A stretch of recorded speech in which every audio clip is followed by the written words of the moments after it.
Hey guys, welcome to the latest edition of the Muir Reflection. John from the John Muir Show here. And yesterday, 2020 Democrat presidential primary hopeful Bernie Sanders appeared on The View.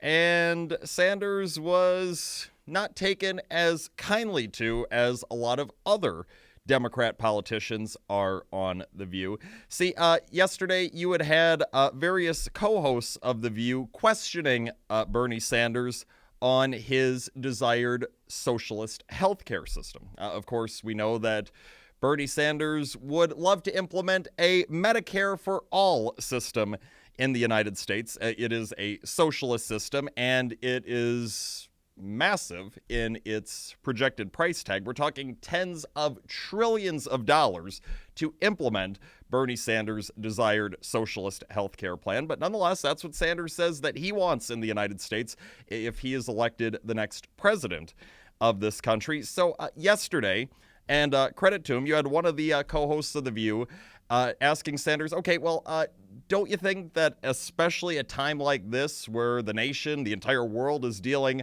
with the effects of the Chinese coronavirus, don't you think now's a time that would show, okay, maybe going socialist with our healthcare system is not the best idea?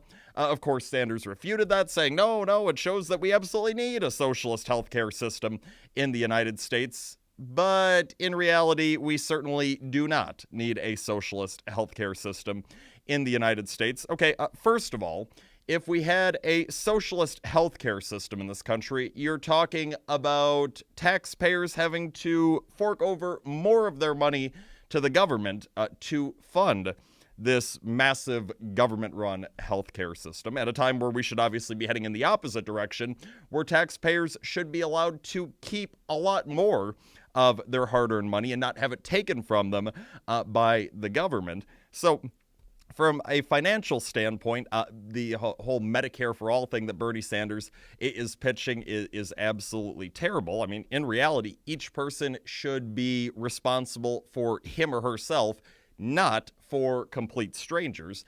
And it leads into the next problem is that, look, if you have a system like Medicare for all, we see what happens in countries where this has been implemented. There have been various drawbacks, one of those being that in so many cases, especially at a time like this, the hospitals end up being overcrowded.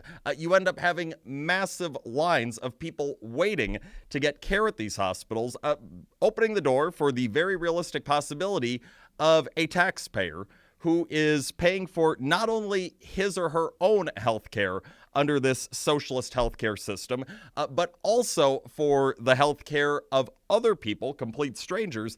It's very possible that that individual, that taxpayer who is funding this whole socialist healthcare system, ends up dying while waiting in line to receive necessary health care, all because people who do not pay for their own health care, who do not contribute to this socialist healthcare system, they end up getting treatment first, which is obviously horribly wrong. If you're the person funding the whole system, you should be getting top-notch care. You should be at the front of the line, but that's not what happens in these socialist systems. It's very possible that you die in line while waiting to get treatment because other people who are paying nothing toward the socialist system are getting care first instead.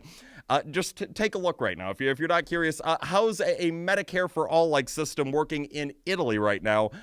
Long story short, the answer is not great in the slightest. So look, we've got plenty of problems already in the United States pertaining to the spread of the Chinese coronavirus. The last thing we need to do in the United States is add to our problems, which is exactly what we'd be doing if we went socialist with our healthcare system like Bernie Sanders wants in his proposal for us to go for the disastrous, failed Medicare for all. That's all the time that we have for today. The John Muir Show each and every weekday, 8:40 a.m. on WTAQ, 9 a.m. WSAU and WHBL. Till next time, I'm out.